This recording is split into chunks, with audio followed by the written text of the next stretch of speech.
Hello guys, welcome back to my YouTube channel in another video. Sebisa namainka I samket ani zem samgu hekerak saibu za ite wangda da. Sebrim bazna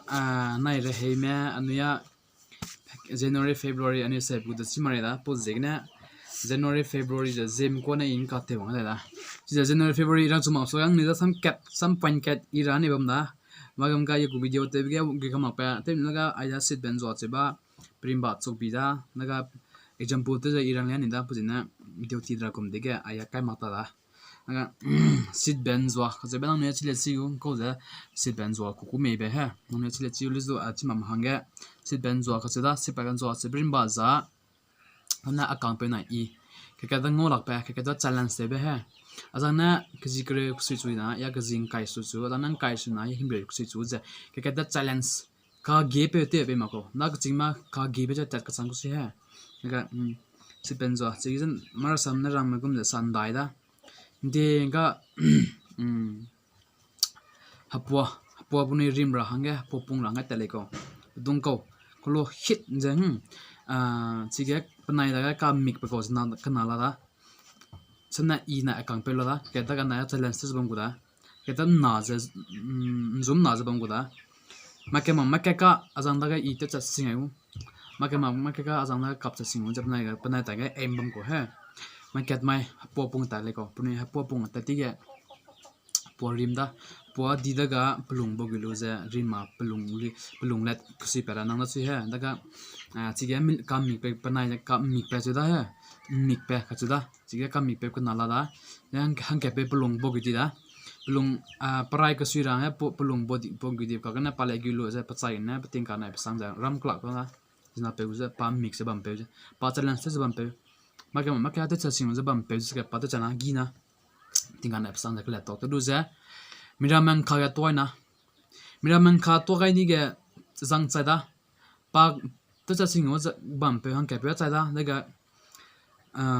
pating ka na pasanga da dia pe da chong kha bam me puni chong kha bam me pe dige miram kha to ni ga miram kha na pe da dige pe hangan da mai na dige suppose an ko kulo na pronga da ina ma ka ka ne da mai bi na sana miram na ang kha to bi ga hanga da chi ma gum ta da tle che mi milung rak sha da he daga pangkhanal pa bidige suppose an ko kulo na sit ben zo de ka che bise he sit ben zo ka che brim ba za ma pronga zemram nan dam ga bi zemram ki le de zemina kan zo bu sit ben zo za ku da so January February ni chim lam ga se next chi logu le za igum za hanna me igum za chi mama hanga message za alam te za chilia ne bam da zina kelia da January February ani ku bu za zemi ko na save za zemi ko na kyuji save ja da zemi ko na kyuji save nang ka se ra da kriye kna kzing kram kpei nche ndi kpai bai liam ga kru ndui ja da lezo zemi ko na anu le chi nang sing da miram pe ki den pe na nang ne de kre January ga kre ku le kre che brim ba jang ko lo ka che blo ga rangchima ple ja kangam be keta nui la be jana niki nui te la le keta pozi na ge kre ka che brim ba na I guess suppose sanu chi so nga hello ri be cha da ha hello ri be na I kre che be to gum pu ke ta ko da kre ka che brim ba za kekaklam ta cha kekadaga haswa so face to face te ga ja ha pauza ko ga bme ko na right te rame kekadaga re jaba meeting le ja kre ko kuda kana chida nam kana zrimba na chuna a tatera beting na de le ja kana zikuda tatera ga chebrimba za halu bigura tatera matale na tingkum pibang hange tat chura na de le ja kana zikuda kazing ga chebrimba na hebo zing ta de le ja kazing ja ko le ja suppose samne halu bi lu bchang re borma bo pe che bozing de ta le ja kazing ja ko da kram ja da kram ka chebrimba zna chuna ting suna apo kewa ram chudai di beting de le ja kram kule chada chebrim ba za kram le ni chimal re kram ka chebrim ba za ma te be sak pe gen ting je chena chak ti beting he ta ta betinga ye chemi chena midwan sindai di beting midwa chandai di beting he tak te le kan no prera te za tak te beting ji te beting chani be jegna sorry ta da le ja tak cha sinan ji te makana himra ram na samna ka be me man me na he puni himra na che so te ta me che du za suna tinga ram kram che ba ram chu da di biting le ja kram ku ku da ke pe ka cha da pe ka che bin bas na ko te bin na ka pe ku se na apo ke wa nang ka ting pe ke da ra ba ting chang le ja ke pe je ku le chu da pe ke da ra ba ka che bin bas na ting ri ke ra ba ting chang na de le ja he po ke wa ting ri ke ra ba ting chang le ta ta kham lu ba ting pe ke da ra ting chang le ja ke pe je ku le chu da che ka chu da che ba ko te bin nan che ku me prim bas na po ke wa me point na che bui de le ja che de le chu dan che bui de le ma kan che de le ja che ku le chu da che ka che prim bas na ko se na me bui per ra hang he pelungge ndet beje pelungge ndet beje me bui hang he ndet beje bam de la che de le ja che ku ku di ke chu da di ke ko che beje ko te binan di ke je ku me prim bas na na di ke apo ke za ting lui di ze bam ra pe ke de le ting lui so ma je ting lui di ze bam ra pe ke de le je di ke je ku le je da ka pai chu da ka pai che bina ting apo ke wa ting pai mai je bam me ke de le je ka pai je ku le chu da chim ko na he na ai ga bai chu da bai ka bai ka che brim ba zan ko se de na ko te bina bai je ku se na bai gurim ba zan ko se de na ai ga tingri nunga ai ga ka pai ga tingri mai je bam me ke he ting mo tung je bam me ke ko che da na ai ga bai ka che brim ba za tingri ta da di je he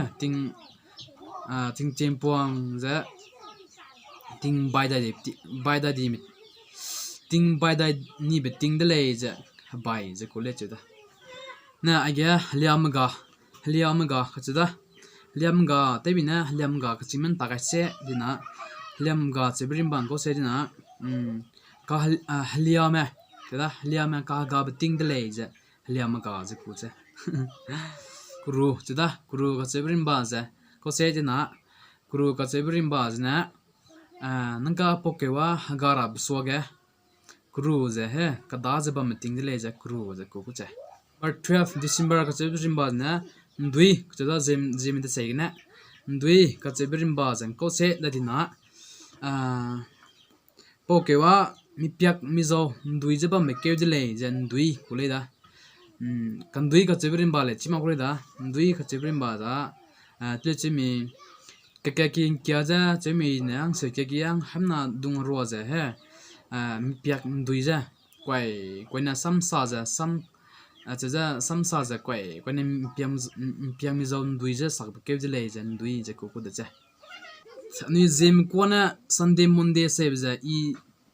sarste pe laga pozina namina chibela na ka le chama ka namina chibela na comment te lu ja rangai la ba rangai da le zu ina sarste ga because da ka chingma hakerin na se da kerin na se ja piting mai mi pui gwa Sunday Monday gwa da puni se ma ka kan le zo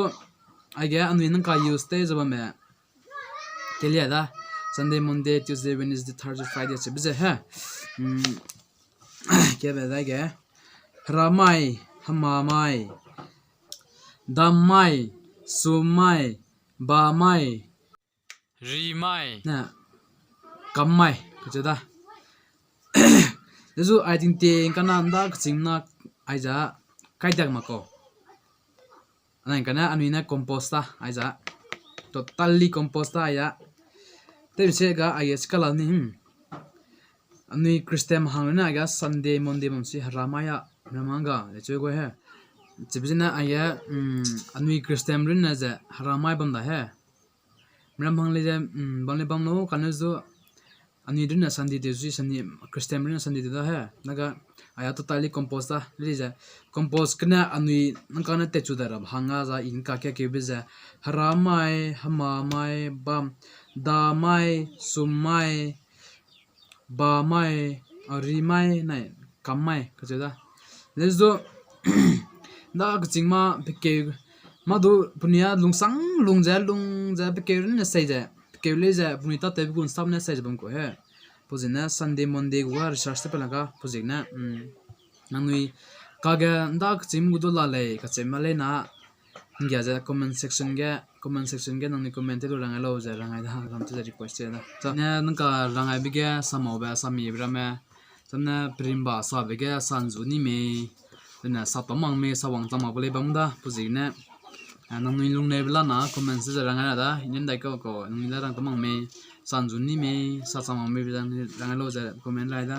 aina gu video ka mai da so thank you so much for watching like subscribe करना मत भूलिएगा bye bye love you all